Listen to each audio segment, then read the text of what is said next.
So I moved back to Hamilton about 2 years ago, and actually more like three, because Jeremy was working on his record, the Junior Boys record, It's All True, and he knew that I sang and played piano a bit, and we had known each other from before because the other guy in Junior Boys, Matt Didymus, is my best friend's older brother, so I'd known him for a long time. And anyway, so Jeremy asked me to come do some session work, and then so we worked on his record a little bit, and then from there we just started hanging out and making tracks. And over the course of 2 years, we just kind of had enough music that seemed cohesive enough that it could be a record.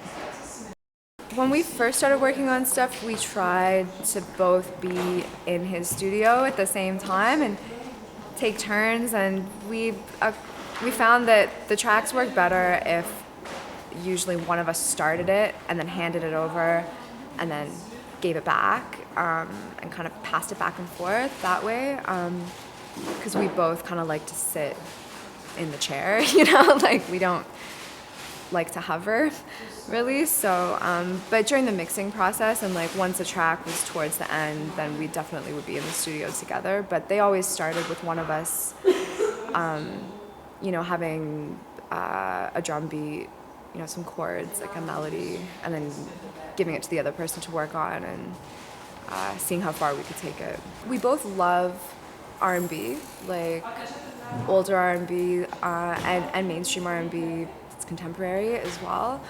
So that was our shared interest, like when we first started working on music together. But he definitely comes from a dance background, and I come from an R&B background. But I think R&B was like our mutual reference point. We knew we wanted it to be R&B, but like what sort of R&B was going to turn into, we weren't quite sure. And I think that's why I talked about the Other People Place record, is because our record is like this blend. I see it as a blend of dance music and R&B, and that Other People Place record is, this blend of kind of house and electro funk. So, yeah, we saw it as a good reference point.